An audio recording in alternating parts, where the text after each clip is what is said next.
Hello everyone and welcome. Today we are going to talk about fermenting again, but today we're talking about fermenting for your garden. One of my favorite things to do is to ferment fertilizers. I have so many different kinds of fertilizers. I'm a huge fan of fertilizers because you have to feed your plants, right? You can't just always expect them to go on and do their thing with the soil that they have. As much as we feed the soil with compost and all those other good things, there's nothing like a good fertilizer to help boost your plants. So I'm just going to go through the ones that I normally do and maybe some of the ones I might be experimenting on. But yes, the number one thing I do with my fertilizers is I ferment them. Not all of them, like this one. This one is not fermented, I know, right? It looks like it could be, but it's not. This is wormweed. So I actually made my own earthworm farm using 20-liter paint buckets that I converted into a worm farm. And this is a 750 ml bottle, and the end of last year or the beginning of this year I harvested 7 bottles of wormweed from 2 of this 20-liter bucket. So that is 6 bottles is, let's see, 2 bottles equals 3 liters, right? So 6 bottles is, so it was just under 20 liters of a paint bucket full almost of wormweed that I managed to harvest from those 2. And this wormweed is really just a really good fertilizer I use all throughout the year just to keep my plants going. Very good for pot plants and indoor plants. Indoor plants are pot plants because they don't get all those necessarily getting the worms up in the soil, breaking down the leaves and creating compost and poop. Potted plants and house plants don't get the benefit from the earthworms that are naturally in the soil. So if you do have them, I do recommend adding this, but you can add this kind of fertilizer to all your plants. It's generally a good general fertilizer, but very good for indoor plants. Then we have this one.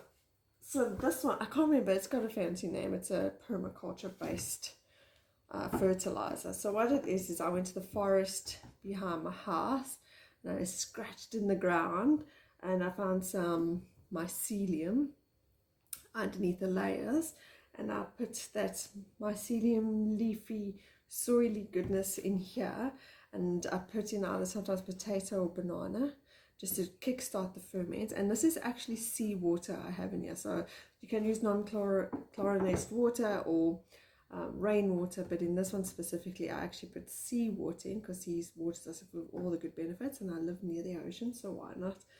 And this fermented fertilizer is really good for when you welcome new plants to your garden, so I can get used to all kind of nutrients and things that you have in the garden and in the area and in the environment.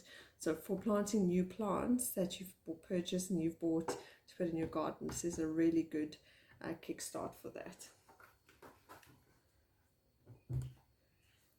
And of course that's fermented, so it's going to be nice and fizzy. I'm not going to open it because that smells pretty nasty, but it's a good nasty.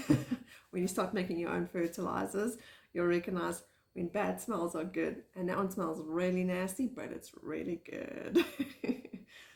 Then one I am not bringing to my house to show you, but I'm just going to tell you about. So we have our goat Cersei, and of course she gives us lots of wonderful manure. So we have a big drum dustbin outside with her manure and some of her wasted hay, and we let it fill up with rainwater and we let it literally ferment away on its own. So it's bubbly and stinky and really gross, but again it's a really good kickstart fertilizer when you're starting to sow your plants and seeds and create your new garden beds for the spring.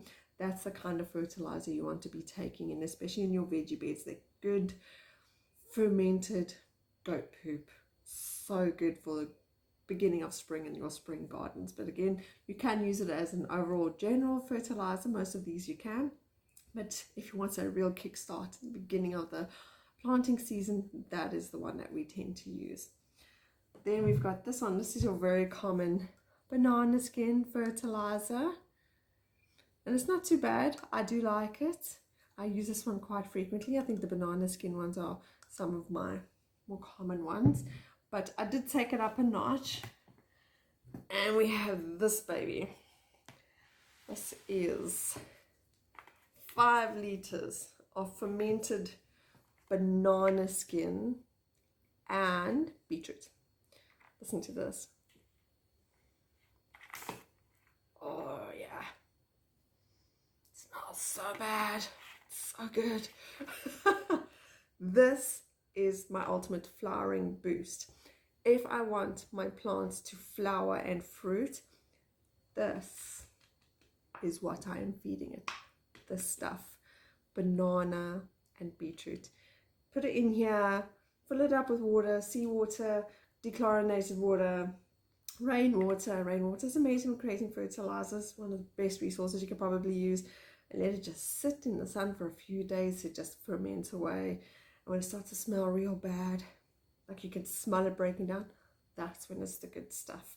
And then that's when you can use it to feed your plants. So all of my fertilizers I generally do on a between 1:10 and 1:5 ratio, depending on what my plant is and how desperately it needs some fertilizer.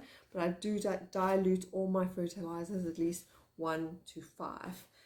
If my plants only need a little bit and not too much, I don't want to overfeed them, I do it in up to a 1:10, but 1:5 for sure on all my fertilizers, because you don't necessarily want to over fertilize your plants. Plus there's a possibility of burning your plants. It sounds weird, but you can damage your plants giving the fertilizer directly. So you do want to dilute it with water for your plants to absorb. So I mix my fertilizers.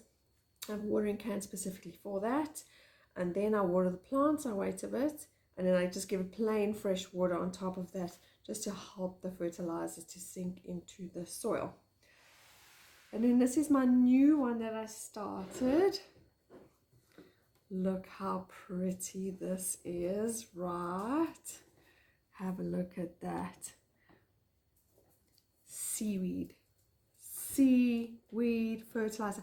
Guys, I live by the ocean, right? Yesterday I just went and took a plastic packet with me, walked along the beach, and all the dead seaweed washed up by the ocean I took and I put in this bottle with some fresh, well, this is rainwater, but you can actually even collect seawater. And I put that in there, and I'm going to let that ferment away. Do you have any idea how expensive seaweed fertilizer is in stores? Where if you live near the ocean, you can just pop down to your local beach and collect the seaweed yourself, make it yourself. To kickstart the fermenting process, you can add a piece of potato or some banana skins and take it from there. But yeah, that faster fermentation will help everything break down. So I started this one gradually. So this is how much I collected this week. And then every time as I collect, I'm going to fill up more seaweed and more water, more seaweed, more water until it's full. Because different kinds of seaweeds will wash up at different times.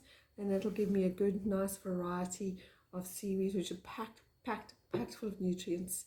And that's what I'm going to be using as well going forward.